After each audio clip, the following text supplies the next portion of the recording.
9h28 sur Europe 1, le journal des médias avec Paul-Henri Alain. Et à la une ce matin, le CSA rend son rapport sur la diversité de la société française à la télévision et à la radio.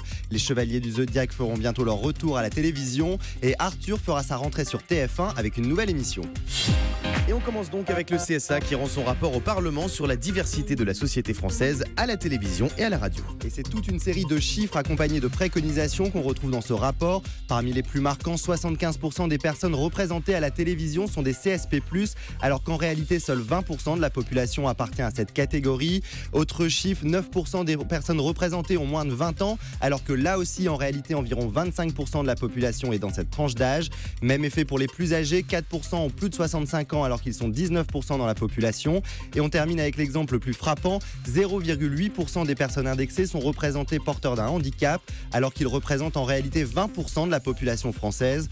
Parmi ces préconisations, le CSA demande de porter une attention particulière sur la qualité des rôles tenus dans les fictions par les personnes représentatives de la diversité, ou encore inciter les chaînes à traiter sur leurs antennes la question de la pauvreté.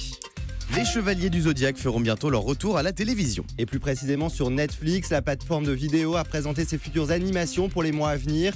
Et elle a donc décidé de ressusciter le célèbre dessin animé des années 80, qui en France a connu ses heures de gloire dans le Club Dorothée. Rassurez-vous, Netflix n'a pas décidé de rediffuser les anciens épisodes. Il s'agira bel et bien d'un remake de la célèbre série.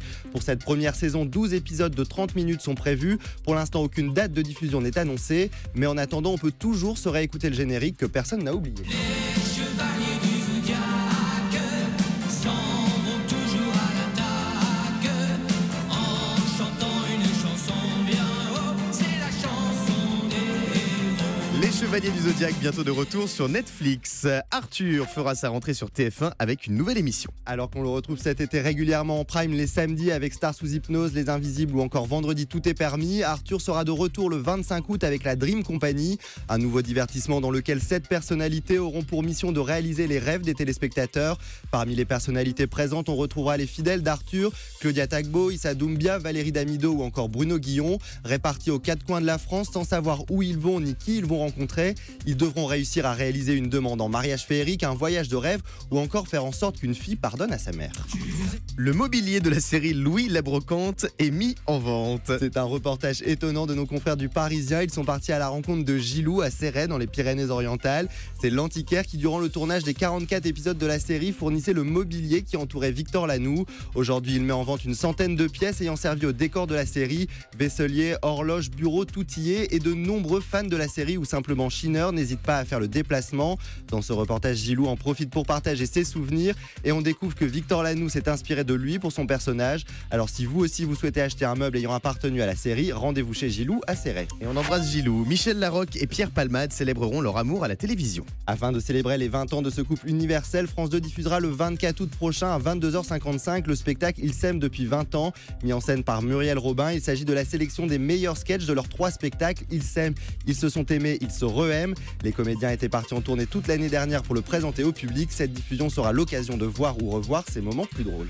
L'ancien candidat de la Star Academy, Michal, s'est marié. C'est sur les réseaux sociaux que le chanteur a officialisé son union avec son compagnon. Il s'était fiancé il y a bientôt 1 an et ils se sont dit oui à Paris il y a quelques jours. Alors petite piqûre de rappel pour ceux qui auraient du mal à situer Michal. Souvenez-vous, c'était en 2003 lors de la 3e saison de la Star Academy. Il s'inclinait en finale face à Élodie Frégé, mais on se souvient surtout de lui pour ça. Vous êtes fous, c'est pas moi, j'ai pas volé l'orange, je crains pas des voleurs, j'ai pas pris l'orange du marchand.